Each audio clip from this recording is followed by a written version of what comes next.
Hi guys, Jon Watts here from the TruGolf Academy. You've joined me at Drayton Park Golf Club, and today I want to cover another part of my bunker series, and this one is where my feet are going to be outside the bunker the ball is in, so the ball is quite a long way below my feet line or level. So this is quite a tricky shot. What the green staff do, and I've actually had to rake this a little bit, we had a heavy downpour a minute ago, so I had to stop filming for a sec. But what our green staff do very well is they actually smooth the edges of the bunker so the ball would roll down more into the base. So we don't get as many of these at Drayton Park. You will get a lot of these, especially in links courses. So it's the Open Championship this week as I'm filming this. Big deep bunkers there at Royal Troon, and you will tend to get a lot where the ball's just gone in, your feet are outside, and it's a real tricky shot, but I just want to cover how we would best cope with this situation. So you can see my target. I'll just draw in the target line as well, and it'll come up on the screen. So like all bunker shots that I've covered so far in the bunker series, I'm still aiming for 2 inches of sand behind the golf ball. Okay, what I've got to try and do is lower my body down into the bunker effectively. So what I'm going to try and do, and you'll see this from face on in a minute as well, is I will be widening my stance, I will be increasing my knee flex, and all of that is to try and lower my body down, because the ball really is sitting here a good 5 inches below my feet level. So I've really got to try and lower my body as much as I can. So 2 things I did: wider stance, more knee flex. The other thing we're going to do at setup is make sure that we grip the club at its full length. So we're definitely not going to be gripping down the handle. We need that club to be as long as possible. So we're going to be gripping that club at its full length.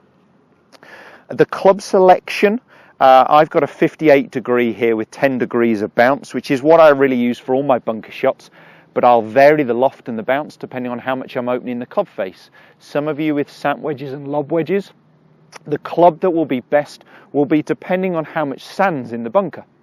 So, excuse me, if there's more sand here, you would want your higher bounce club, so your sand wedge with a little bit more bounce on. What you could do, if you only use one wedge out the bunker like I do, is just open the club face a little bit more to increase the effective bounce angle when there is more sand. When there's a little less sand, so if your course prepares the bunkers like Drayton does and smooths the edges here, there'll be a little less sand, or it'll be slightly harder, compact sand. So we'd actually want to be using either a lob wedge or just a squarer club face rather than opening it so much, and that will allow the club to dig. So the couple of things I did at my setup, as mentioned, was a wider stance, more knee flex, and I'm gripping the club at the top of the handle.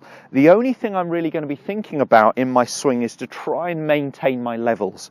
Where most golfers go wrong from here is as they're making a backswing, they end up standing taller and gaining height. So it's really important that as we make this swing, my head stays on this level. So imagining there's a shelf just above your head and you don't want to bash it there. We've just got to keep your head on a level that we're not actually going upwards until after we've made contact with the sand past the ball.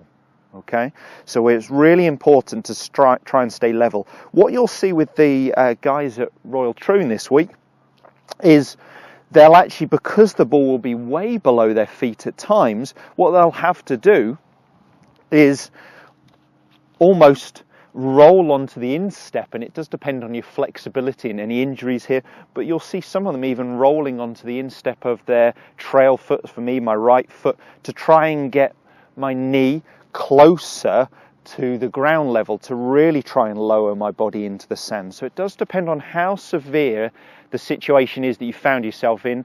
If the ball is a long way below your feet, you're going to have to lower your body as much as possible.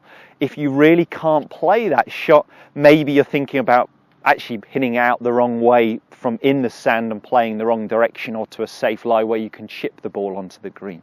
This one, it's quite well below my feet, as I said, around 5 inches, but I feel pretty confident in playing this. So I'm going to go wider with my stance. I'm still looking for about 2 inches behind the golf ball. I'm increasing my knee flex, and I'm gripping the club at the top of the handle. And what I'm going to make sure is I keep my head very level. Okay, so I'm not trying to go up at all.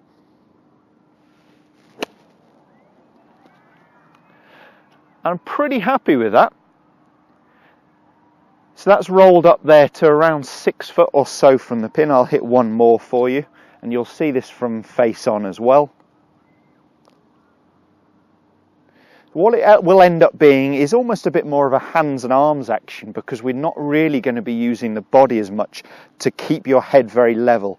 So my head's, all I'm really focusing on is keeping my head level, but it means I'm not really using a whole lot of body. I'm not going to turn my body as much as I would do in a normal shot. It ends up being a little bit more hands and arms, as if it would be in a plug bunker shot or when we've got a bare lie. So wider stance, more knee flex, gripping the club at the top of the handle, and still looking for that 2 inches or so behind the golf ball. So head nice and still.